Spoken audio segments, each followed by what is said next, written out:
Benvidos ao noso podcast.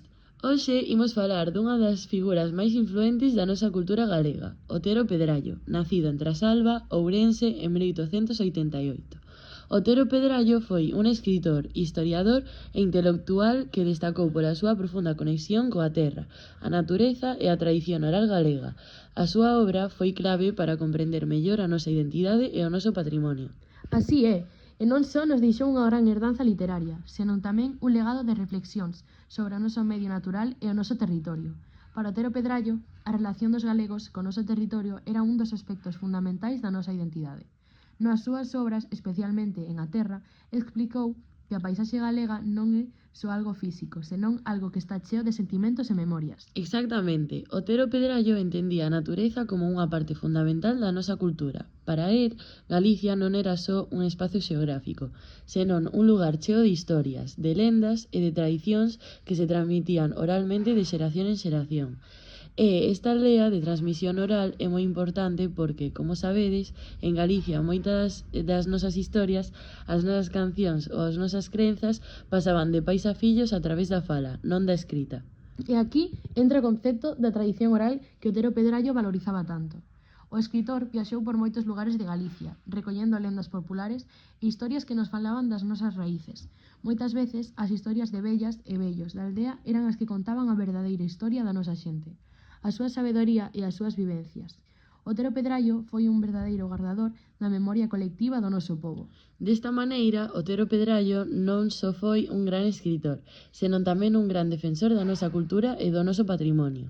O seu traballo tamén se centraba na importancia de coidar e preservar o noso territorio. Para él, vivir senón un espazo que necesitaba ser protegido e respetado. Pensaba que se non coidábamos a nosa terra, perderíamos parte da nosa esencia como pobo. E este concepto de cuidar a nosa terra tamén está relacionado co que hoxe en día chamamos sostibilidade. Otero Pedrallo xa falaba da necesidade de cuidar os recursos naturais e de promover un modelo de vida respectuoso co medio ambiente. El advertía dos perigos de malgastar os recursos e de non darlle á natureza o valor que realmente ten.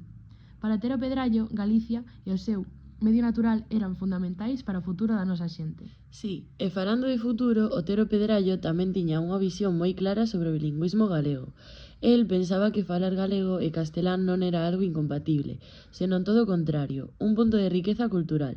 El defendía que, para ser galegos, había que falar galego, pero tamén saber adaptar a nosa lingua á realidade social e cultural do momento. A súa obra está chea de referencias como a lingua galega podía ser unha clave para a nosa identidade e tamén para construir un mellor futuro. E non só iso, Otero Pedrallo tamén foi un gran defensor de que os galegos entendesen a historia do noso pobo. Para el, coñecer as nosas orixes e a nosa cultura era esencial para avanzar e non esquecer de onde viñamos. Como ben dicía, quenes non coñecen a súa historia están destinados a repetila. Por iso, Otero Pedrallo tamén foi un dos grandes pioneiros na recuperación da nosa memoria histórica. Ao final, Otero Pedrallo deixounos unha obra que é moito máis que literatura. El invitaba a reflexión sobre quen somos, sobre como vivimos e como podemos mellorar o noso futuro sen perder de vista o pasado. O seu pensamento segue sendo de plena actualidade, porque as súas ideas sobre a sostibilidade, o territorio e a cultura galega son máis necesarias que nunca. Así que, se queredes saber máis sobre Galicia, sobre as súas lendas, sobre o seu territorio e o seu patrimonio, Otero Pedrallo é unha das mellores fontes. A súa obra sigue sendo un punto de referencia para entender a Galicia que temos hoxe e a que queremos para mañá. Grazas por escoitar este podcast sobre Otero Pedrallo. Agardamos que vos animedes a investigar máis sobre este autor e sobre a súa rica visión da nosa terra. Non esquecedes que o futuro tamén depende de como cuidamos o noso patrimonio e o noso medio natural. Ata a próxima! E lembrade, coñecer as nosas tradicións, a nosa terra e a nosa historia é o mellor xeito de mellorar como futuro. Adeus!